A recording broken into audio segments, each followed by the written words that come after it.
2024년 10월 10일 스웨덴 할리먼은 한국 작가 한강을 노벨 문학상 수상자로 발표했습니다. 발표와 함께 그녀의 작품을 이렇게 평가했습니다. 역사적 트라우마에 맞서고 인간 삶의 연약함을 드러낸 강렬한 시적 산문이다. 역사적 트라우마에 맞서고 인간 삶의 연약함을 드러낸 강렬한 시적 산문이다. 보통 이 노벨 문학상의 기준은 문학적인 독창성이 필요했고 사회적인 영향력이 있어야 했고 또한 그와 함께 예술적인 완성도도 포함이 되고 문화사적인 기여도 필요했습니다. 인류 보편적인 문제를 예술적인 완성도를 가지고 글을 써서 많은 사람들에게 읽혀진 글, 그 글에는 힘이 있었습니다. 우리나라 최초라는 타이틀이 붙었죠. 2024년 이 노벨 문학상 작가인 한강 작가, 그의 책 빛과 실에서 그의 작품 세계를 조금 엿볼 수 있는 구절들이 있어서 몇 구절 가지고 왔습니다. 이사를 하던 중에 유년 시절에 쓴 시집이라고 적힌 중철된 이 일기장을 발견합니다. 시 한 편이 눈에 들어왔습니다. 사랑이란 어디 있을까? 팔딱팔딱 뛰는 나의 가슴 속에 있지. 사랑이란 무엇일까? 우리의 가슴과 가슴 사이에 연결해주는 금실이지. 8살 때 쓴 시구였습니다. 시를 아이들에게 혹은 공개하지 않고 혼자 가지고 조그만한 A5 용지에 접어서 꾸며서 넣은 이 시 한 구절. 이 아이는 14년 뒤에 시를 통해서 등단을 하고 소설을 써서 단편 소설을 발표하면서 쓰는 사람이 되었다라고 기록합니다. 다시 5년이 흐른 뒤에 3년에 걸쳐 완성된 첫 번째 장편 소설을 발표했습니다. 시를 쓰는 일도 단편 쓰는 일도 좋아했지만 한강 작가는 장편 소설 쓰는 일에 특별한 마음을, 애착을 가졌다라고 씁니다. 그의 인생 가운데 삶을 살아내며 처음 쓴 그 시 한 구절, 사랑이라고 하는 이 마음은 이후에 자라면서 삶을 그대로 표현하기 시작하고 고민하기 시작합니다. 인간의 폭력성, 사랑스럽고 아름답게만 보였던 그 인간의 폭력 앞에 무죄없이 넘어져간 세상사, 특별히 그녀가 경험했던 한국 역사는 그녀가 그렇게 아름다운 글귀로 세상을 노래할 수 없게 했습니다. 그 뒤에 쓴 소설 이 채식주의자는 2018년도에 맨부커상을 받는데 그 내용은 폭력에 항거해서 본인은 더 이상 폭력에 가담하지 않는 육식, 폭력으로 표현된 육식을 하지 않는 채식주의자로 폭력에 아무 힘도 없이 그저 삶을 살아내는 인간으로 표현을 했습니다. 주인공은 자신을 구원하기 위해 매 순간 죽음에 가까워지는 아이러니를 경험했다라고 소설은 씁니다. 바람이 분다 가라라고 하는 이 소설을 통해서 폭력 앞에 한 번 더 고민하기 시작합니다.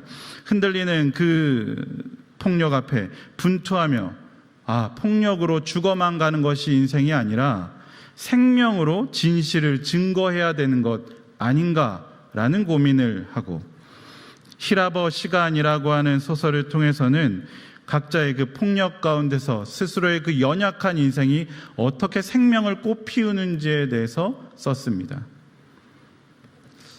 본격적으로 한국의 역사를 대두하기 시작합니다. 1980년 5월에 이 광주 혁명, 광주 사태를 두고 정면으로 광주를 다루는 소설을 쓰고 그 속에서 그의 인생 두 가지 고민을 하기 시작하는데, 현재가 과거를 도울 수 있는가?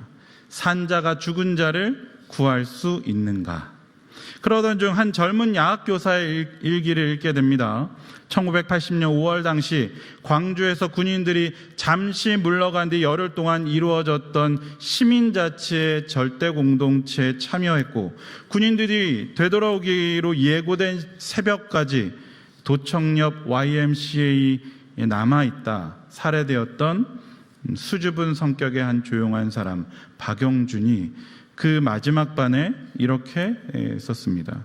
하나님, 왜 저에게는 양심이 있어 이렇게 저를 찌르고 아프게 하는 것입니까? 나는 살고 싶습니다. 그 문장을 읽는 순간 한강은 그가 고민했던 이 과거가, 현재가 과거를 도울 수 있는가, 산자가 죽은 자를 구할 수 있는가라는 질문을 바꾸게 됩니다. 과거가 현재를 도울 수 있는가, 죽은 자가 산자를 구할 수 있는가? 인간은 왜 이렇게 폭력적인가? 동시에 인간은 이렇게 압도적인 폭력에 맞서 설 수 있는 존재인가? 그렇게 쓴 책이 소년이 온다라는 책, 그리고 그 이후에 제주 4.3 사건을 다루며 소설로 그의 내용을 담고 있습니다. 결국 그녀가 고민하는 바, 세계는 왜 이토록 폭력적이고 고통스러운가? 동시에 세계는 어떻게 이렇게 아름다운가?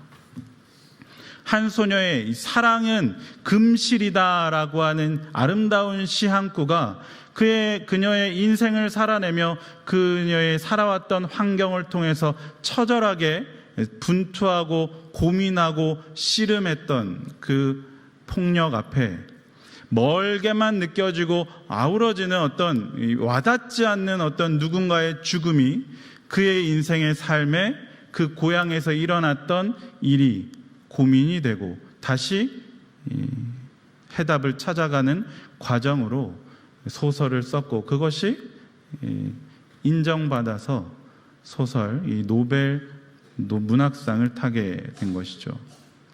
사람은 누구나 인생에 대한 고민을 가지고 살아갑니다. 그런데 신앙생활은 어떤가요? 신앙생활은 자칫 그 삶으로부터 멀리 떨어져 고민 없이 삶을 살아내라고 부르는 것처럼 여겨질 때가 있습니다. 내 인생의 삶은 너무 괴롭고 힘들고 그 인생의 많은 시간 속에서 많은 씨름과 분투와 부르짖음이 있어야 함에도 불구하고 그 부르짖음은 사라지고 그것과는 관계없어 보이는 인생의 이야기들 혹은 신앙이라고 포장된 부르짖음들 앞에 삶은 사라지고 신앙만 남아있는 껍데기뿐인 신앙생활을 우리는 많은 이들이 해가는 것 같습니다. 여러분들의 삶은 여러분들의 기도 속에 잘 녹아 있습니까? 여러분들이 평생을 살아오면서 씨름했고 고민하는 바가 하나님 앞에 기도하고 부르짖고 말씀 읽고 신앙생활하는 그 가운데 요동치는, 또 하박국이 그렇게 하나님 앞에 부르짖었던 고민 앞에 서 있습니까? 오늘 마가복음을 시작하면서 마가복음의 수신자라고 알려진 로마 시민들, 로마 성도들을 향한 이 복음서가 우리 앞에 놓여져 있습니다.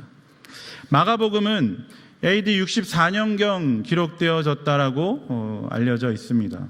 AD 64년경은 네로 황제가 로마를 핍박했고 로마의 황제로 있었고, 특별히 그리스도인들이 그 속에서 수많은 핍박과 고난을 받던 아주 어렵던 시대였습니다. 길을 잃고 방황하던 사람들, 로마 교회 성도로 모였지만, 교회로 모였지만 과연 내가 따르는 그 길이 맞는가라고 고민했던 그 고민의 시간들, 길을 잃어버린 사람들을 향하여서 하나님은 마가를 통하여서 그 길을 제시해 줍니다. 특별히 마가복음은 길을 가는 복음서라는 별명이 있습니다.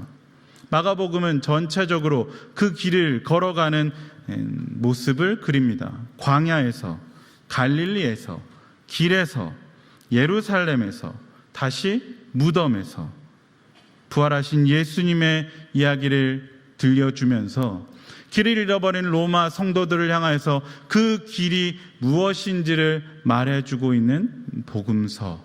특별히 마가는 실패한 인생이었고 변절한 자였습니다. 그 당시 많은 그리스도인들이 변절했고 그 당시 많은 그리스도인들이 그들의 동료들, 그들의 가족들을 버리고 생명을 찾아 도망갔던 상황이었기에 과연 마가가 들려주는 그 복음 이야기가 그들에게는 얼마나 영향력이 있었을까요? 우린 고민하게 됩니다. 신앙생활이 가끔 우리 삶에 질문이 들어오게 돼야 합니다. 신앙생활은 마냥 우리 삶에 해답, 그냥 우리가 너무나 쉽게 읽어 내려가는 하나님의 아들 예수 그리스도의 복음의 시작이다, 답을 가진 인생으로 이 땅을 살아내는 사람들이 아니라 이 말씀이 과연 내 삶의 질문으로 주어지고 그 질문 앞에 고민하고 씨름하는 문제가 될 수 있는지 우리에게 대묻고 있는 것이죠.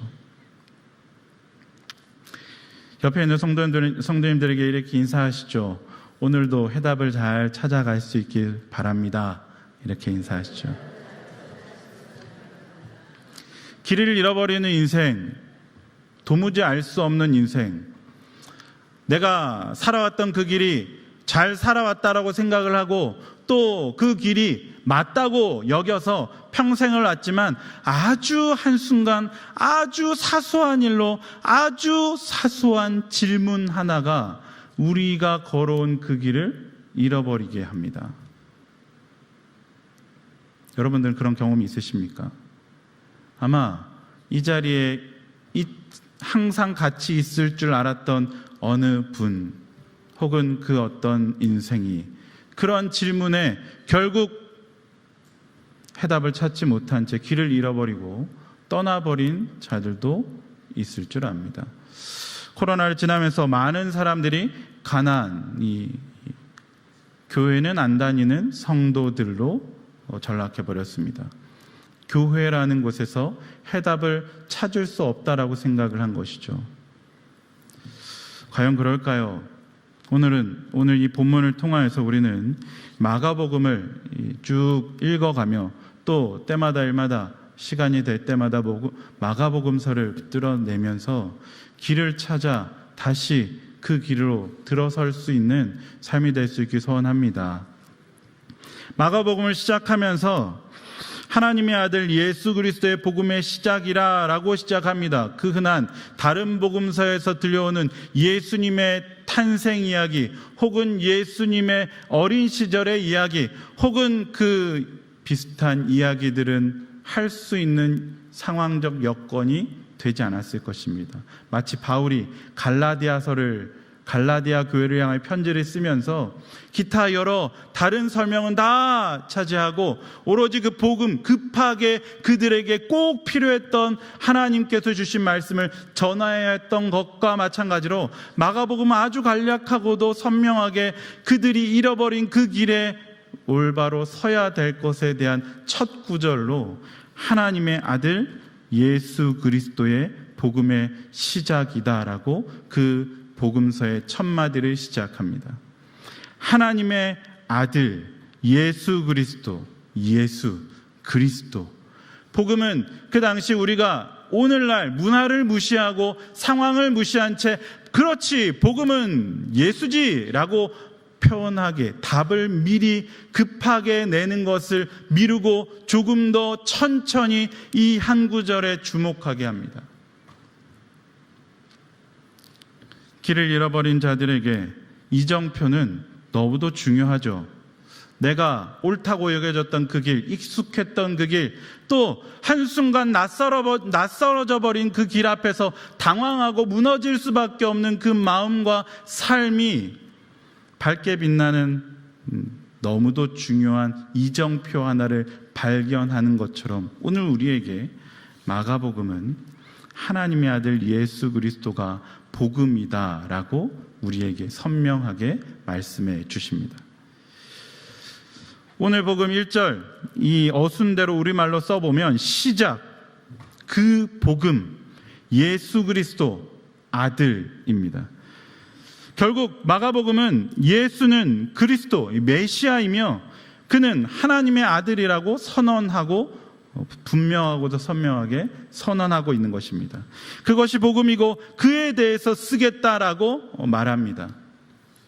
마가, 하나님께서 선택하신 이 복음서의 저자인 마가가 보기에는 예수님이 어떤 분이신가를 아는 것이 바로 복음이라고 우리에게 설명합니다. 그리고 그리스도 메시아는 하나님의 아들이라는 표현을 통해서 통치자이시고 왕이라고 말합니다. 결국 예수님이 최고 통치자이시고 왕이시다, 예수님이 그런 분으로 오셨다라고 하는 것이 그들에게 네로가 죽었다, 혹은 로마 정부가 완전히 무너졌다, 삶이 해결되었다라는 그 어떤 이야기보다 가장 좋은 소식으로 선언한 것입니다. 사랑하는 성도 여러분, 성도의 삶에는 문제가 있기 마련입니다. 인정하십니까? 그 문제 없이 신앙생활 한다면 고민해 봐야죠. 아무 문제 없이 신앙생활 하는 것은 불가능합니다. 왜 그렇습니까? 신앙생활, 그 신앙생활은 세상과는 전혀 다른 삶이고, 그런데 우리는 세상에 살고 있고 세상에서 사는데 그 하나님의 나라를 살아내는 그 예수 그리스도를 믿는 삶이 부딪힐 수밖에 없고, 그것은 문제로 우리에게 다가올 수밖에 없는 것이죠. 로마교회 성도들이 이 복음서를 붙들어 들고 고난받던 그 어떤 소식보다도 가장 좋은 소식이라고 마가를 통해서 듣는 이 이야기는 우리가 어찌 보면 언뜻 바로 그냥 1차원적으로 그렇지라고 대답할 수 없을지도 모르겠습니다. 정말 하나님의 아들이 예수 그리스도가, 혹은 누군가는 죽었다고도 이야기하고 50년 전, 60년 전에 이 땅에 계셨다가 이제는 보이지 않는 그 분이 내 인생의 가장 좋은 소식이라고, 혹은 오늘날 2000년 전 이미 우리를 위해서 죽으셨고 3일 만에 부활하셨다고 이야기하는 그 소식이 나의 삶의 가장 근본적인 문제 해결이라고 되물을 수 있겠죠. 건강 어려우시죠? 큰 어떤 진단 앞에서 우리의 마음은 무너질 수밖에 없고 갈피를 붙들 수 없게 됩니다. 실패, 자녀들의 탈선, 자녀들의 고통과 어려움, 삶의 직장에서의 무너지는 마음들, 성도들 간의 싸움들, 여러 가지 문제들은 그 복음이 과연 무엇인가에 대해서 고민하게 하는데, 오늘 복음, 마가복음의 1장 1절은 우리에게 선명하게 다른 문제 해결이 아니라 예수 그리스도만이 우리에게 가장 복된 소식이며 해결이다라고, 구원자라고 말씀해 주고 있습니다. 오늘 이 수요일 예수 그리스도를 다시 붙들어낼 수 있는 저녁이 되길 간절히 소원합니다. 한 중간, 일주일의 중간에 어떤 문제를 붙들고 왔든지, 어떤 문제 앞에서 고민을 하든지, 어떤 상황 가운데 길을 잃어서 마음이 무너져서 그 삶에 연약함이 다가왔든지, 예수 그리스도, 예수 그리스도, 그 어떤 문제 앞에서도, 그 어떤 삶의 질문 앞에서도, 그 어떤 삶의 걸음 앞에서도 예수 그리스도입니다. 예수 그리스도입니다.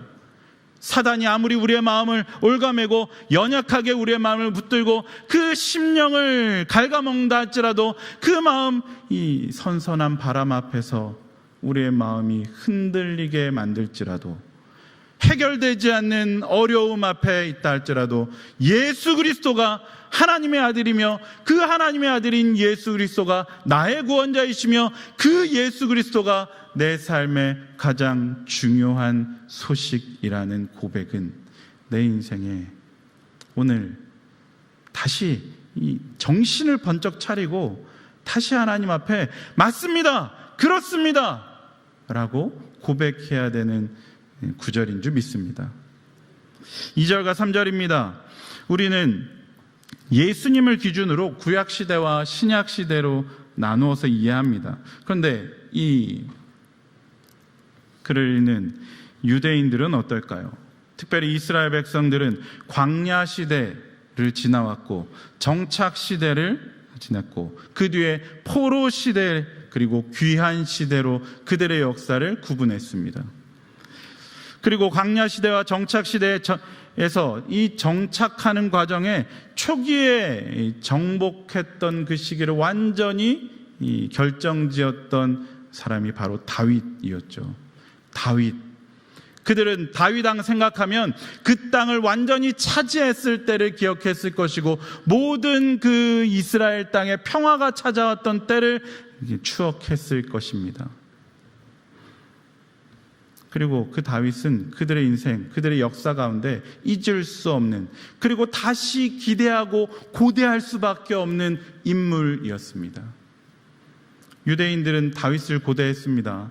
유대인들은 그 다윗, 이 메시아 다윗이 다시 그 땅에 일어나서 그들에게 그 문제를, 그 어려움을, 네로 황제를 완전히 쳐부숴주고 그 어려웠던 60년, 이 AD 60년의 그 시기를, 그 정치적으로도 어렵고 삶으로도 어렵고 경제적으로도 쉽지 않고 무너져 내렸던 그 삶의 문제를 다윗을 고대하며 삶을 살아왔겠죠. 하지만 그 예수 그리스도를 보내시기 위해서 먼저 보내신 이는 바로 2절과 3절에 나오는 세례 요한이었습니다. 세례 요한은 광야 시대의 마지막 인물로 평가됩니다. 그리고 그 뒤에 오시는 예수 그리스도를 통하여서 그들에게 그들의 삶이, 그들의 길이 어디로 향해야 되는지를, 완전한 이 정착 시대를 살아낼 수 있는지를 보여주는 이 먼저 된 사람, 이 세례 요한. 그 세례 요한이 선포했던 이야기, 특별히 2절과 3절에 나오는 이 구절들은 이 구약의 세 구절이 함께 혼용되어져서 마가복음에 쓰여졌습니다. 출애굽기 23장 20절, 말라기 3장 1절, 이사야서 40장 3절입니다. 출애굽기 20장 20절 같이 한번 읽어보겠습니다. 내가 사자를 내 앞서 보내어 길에서 너를 보호하여 너를 내가 예비한 곳에 이르게 하리니. 말라기 3장 1절 제가 읽습니다. 만군의 여호와가 이르노라. 보라, 내가 내 사자를 보내리니 그가 내 앞에서 길을 준비할 것이요 또 너희가 구하는 바 주가 갑자기 그의 성전에 임하시리니 곧 너희가 사모하는 바 언약의 사자가 임하실 것이라. 이사야서 40장 3절 같이 읽겠습니다.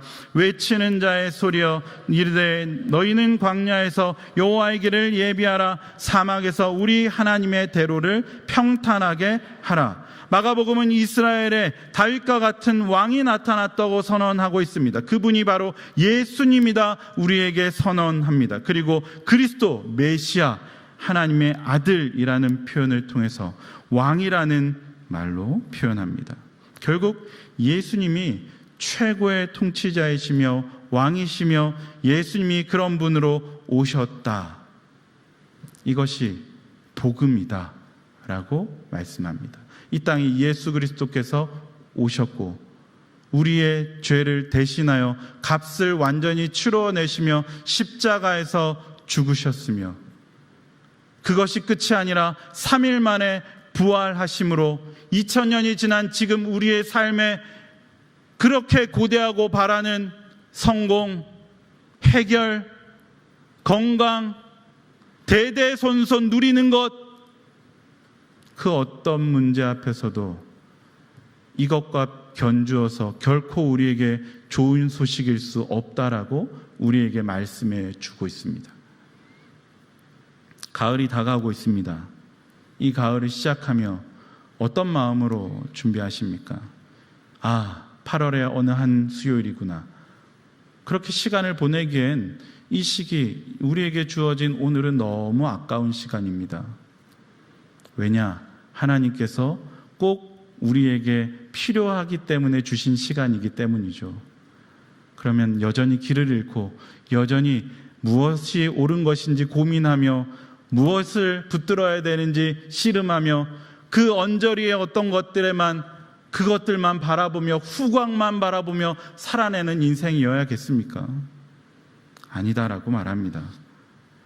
특별히 4절로 6절까지의 말씀, 여기서 굉장히 중요한 사실은 세례 요한이 전파한 이 하나님의 나라로 들어가는 유일한 방법은 바로 회개라고 하는 사실입니다.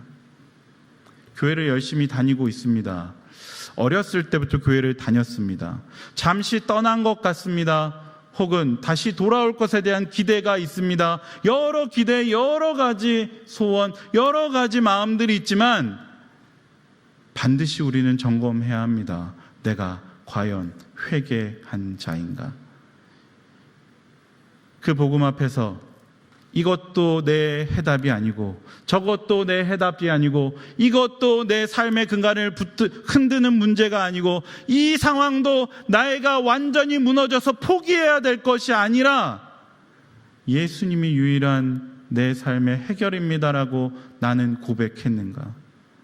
그래서 그 예수님 앞에 값을 치루어내신 그 예수님 앞에 하나님, 주님, 내가 다른 것을 가장 좋은 것으로 고백했습니다. 노후가 보장된 집, 노후가 보장된 건강, 앞으로 20년, 30년은 떵떵거리고 살 수 있는 어떤 재물, 재산, 이것들 앞에서 내가 너무 평안했습니다.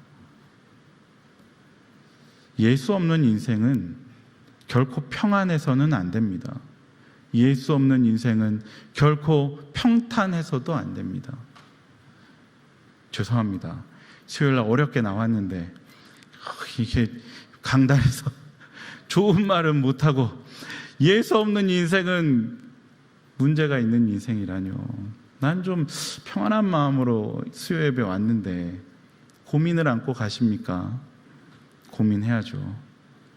왜냐하면 그것 없이는 내 인생의 그 어떤 것도 그 어떤 자녀도, 그 어떤 내 인생도, 그 어떤 내 노후도 보장될 수 없기 때문입니다. 통장이, 주식이, 재산이,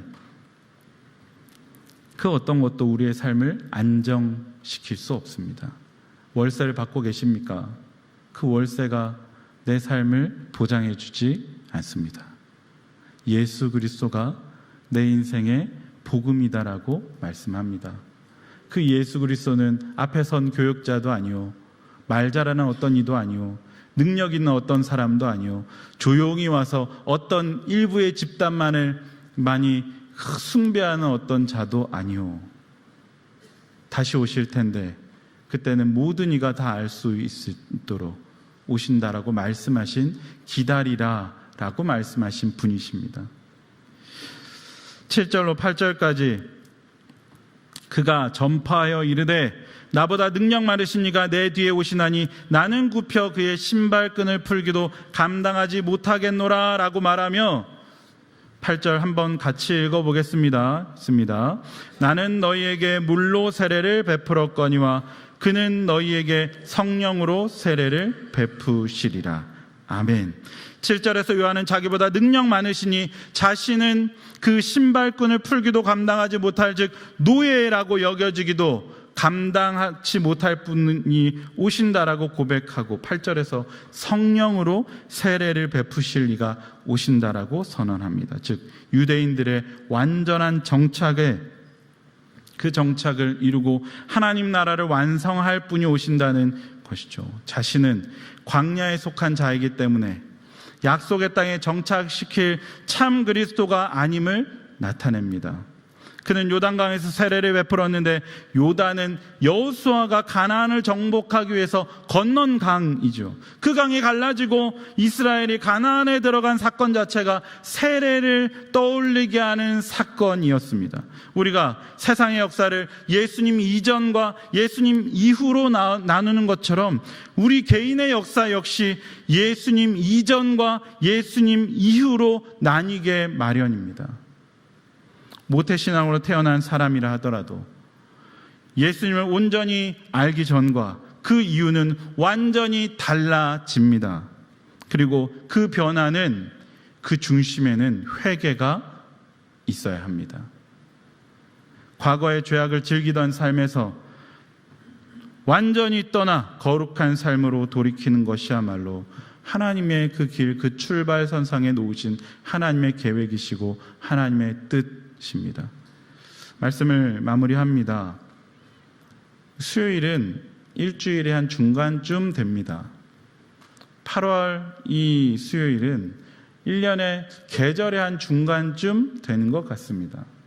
한 해, 서울남교회는 참 바삐 한 해를 보내왔습니다. 작년부터 올해까지 참 많은 일을 겪으며 좋은 것 같고 또 굉장히 아름다운 것 같은 모습들을 경험하고 지금까지 왔습니다.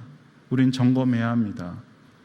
눈에 보이는 것이 우리에게 일희일비 되고 있지는 않은지, 결국 그 인생은 세례 요한이 이 땅에 와서 선포할 때에야 깨닫고 그에게 다가왔지만 여전히 깨닫지 못했던 예수 그리스도를 십자가에 못 박혀 죽였는데, 우리 또한 예수 그리스도 없는 신앙생활, 예수 그리스도 없는 교회에 이루어가는 섬김의 자리에 있게 되지는 않은지, 예수 그리스도 없는 한 주일의 중간을 살아내고 있지는 않은지, 내 삶의 참 회개로 하나님 앞에 서서 그 예수 그리스도 이전과 예수 그리스도 이후 성령을 통하여서 이루어 가시는, 이제는 내 힘이 아니요 성령의 힘으로 삶을 살아내고자 하는 그 은혜의 자리를 사모함으로 넘어지는데 또 다시 일어설 수 있고, 포기되어지는데 다시 한 번 더 시도해 볼 수 있고, 다 끝난 것 같이 다 어그러지고 내가 기대했던 게 이게 아닌데, 이런 모습이 아닌데라고 마음 무너졌던 그것들을 다시 붙들어낼 수 있는 것은 사람의 어쩌구가 아니라, 상황의 어쩌구가 아니라 예수 그리스도를 바라보기에 가능한 일입니다. 서울남교회, 이 땅의 모든 교회가 마찬가지여야 되고, 우리의 인생이 그려야 되고, 그 예수 그리스도를 다시 붙들어내게 하여 주시옵소서. 그 예수 그리스도를 의지함으로 내 인생의 그 이전을 회개하게 해주십시오. 내 아집과 고집과 내 눈에 보기 좋은 것과 내 마음과 내 자존심과 내가 원하는 모습과 내가 원하는 모습이 아닌 예수 그리스도를 통하여서 이루어 가실 이 복음의 시작이라. 마가복음은 선언이자 기대감을 가지고 우리에게 선포해 주는 중요한 시작입니다. 가슴이 뛰어야 됩니다. 가슴이 쿵덕쿵덕 뛰어야 됩니다. 1절에서 말씀하고 있는 하나님의 아들 예수 그리스도의 복음의 시작이다. 이 말씀이 우리에게는 가슴 뛰는 일이어야 됩니다. 하나님의 아들 예수 그리스도의 복음의 시작이 내 인생이고 우리 교회이고 내 삶이고 오늘 이 한 해이고 우리의 고백이어야 될 줄 믿습니다.